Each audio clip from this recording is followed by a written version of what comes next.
we do have a speaker today, and Megan Gallagher is going to give her speech, and she will be evaluated by Mary Ann Burroughs, DTN. Megan has had very bad luck when it comes to crunch time situations.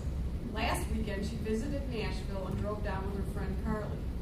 Carly got the flu while in Nashville and was unable to get in the car on Sunday when they were supposed to be back to work for work on Monday. Megan ended up booking a flight, but nonetheless, it was the last flight out and canceled due to maintenance.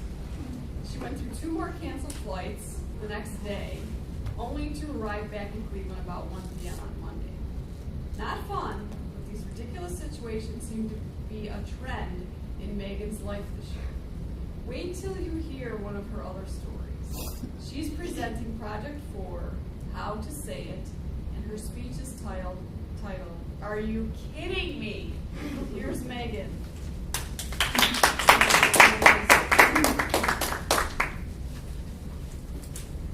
Fellow Toastmasters and guests, think about a time that something unexpected and unfortunate happened to you. Most of us used to say, "Are you kidding me?" That at least is my reaction in the last year of things that have been going on. What did you do in this situation? Did you fall to the floor? Did you start crying? Did you quiver up and start shaking? Did you say something you didn't mean? A lot of us don't know how to control these uncontrollable situations. My best friend Chelsea in college told me that her dad grew up always telling her, "Chelsea, control the controllables." And I'm here today to tell you about a time that this practice came very true in my life. This last December, it was Christmas, freezing because I'm now living in Cleveland, in my apartment. It's December 18th, and the windows are frozen over. I'm huddled up by my fireplace and my tiny little Christmas tree. Paper everywhere, scissors, I have Christmas presents galore, because the next day is my last day at work before I'm going home for the holidays. I wanted to make it special. I had my outfit picked out, I was coming in, ready to make it a great day. Slaving for hours over these gifts that I probably shouldn't have decided to plan. I finished up and said it's time for bed, I'll wake up early. Curling up in my bed, covers all over, fall fast asleep. This was about 1 a.m. 2 o'clock a.m. Fire alarm. I jump out of bed. I'm ready to fight someone. My new apartment, I don't know what's going on. How old am I? What am I supposed to do? I run outside and peek out my little peephole. Luckily, I live on the first floor, so I didn't have much to do except look for a crowd, right? That's what most people would do, look for the running crowd. I waited and waited, but no one was running. And so I was scared. It was 2 a.m. and who would go outside at this time? So I wait. Not like a normal person my age probably watch Netflix. I decide to deep clean my apartment. So I sweep out with a trash can and I get down on my hands and knees and I'm cleaning everything from the microwave to the oven to my kitchen sink. Finally exhausted. No one, I still keep checking the people, no one's running. Fire alarm eventually goes off a half hour later. So I head back to bed. Waking up at about 6 a.m., I finish up my Christmas presents and get all dressed and in a cheery mood, ready to go. Grabbing everything, which is way too much of it. My computer on the right, gifts in the left, purse swung over my back. I'm ready and walking out to the elevator, going downstairs. No sign of anyone frantic from the night before. Heading down, practically dropping, I hit the button to go down to the 3rd floor to get in my nice safe garage where my car is staying for the night.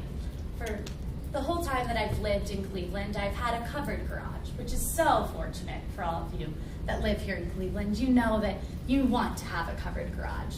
No need to pull off the snow in the morning and take that time, so I gave up the extra buck and said, you know, it's safe, it's under my building, I'll park here.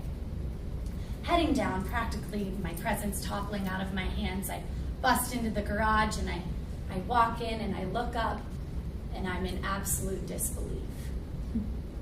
Shaking, I think, that's not my car. And my blood starts to boil.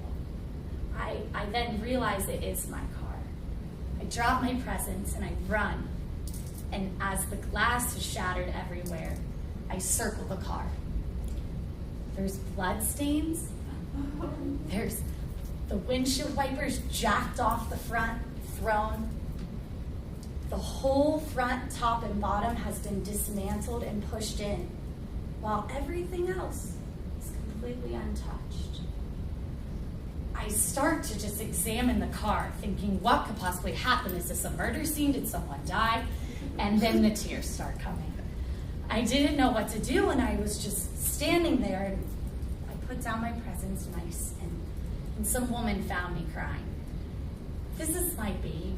This is my car that I just bought. I just graduated college, and I bought this car. It was my first big purchase.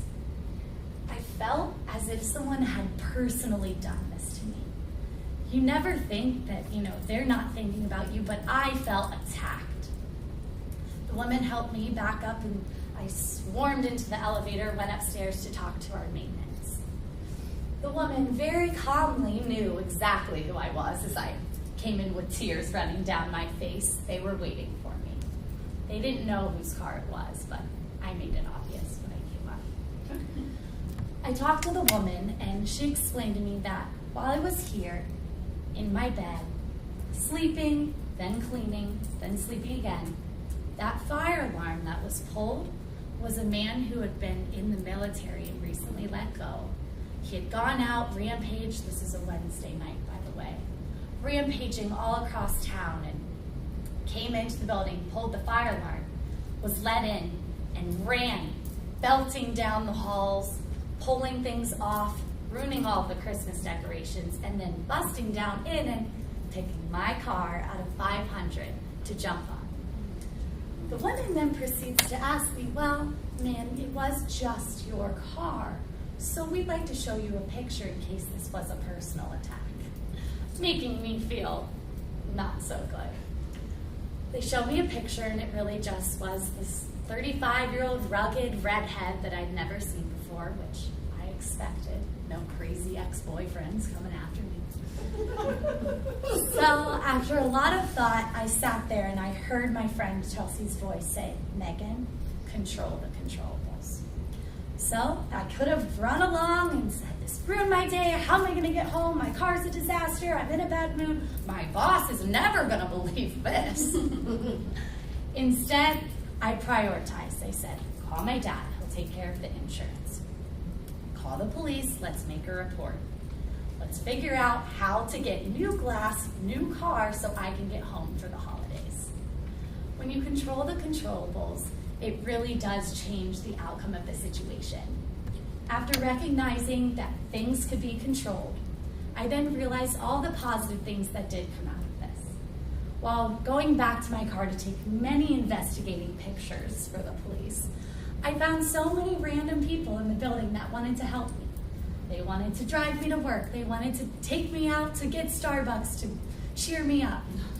My boyfriend ran all the way from his apartment halfway downtown to give me his keys so I could take the car to get to work that day. I met so many people here at work that were just laughing / being so considerate about the situation, making light of it so that I could just get through the day and get home. What do you do when an unexpected and unfortunate situation happens? Next time something like this happens to you, I hope you hear my voice saying, control the controllables. Thank you.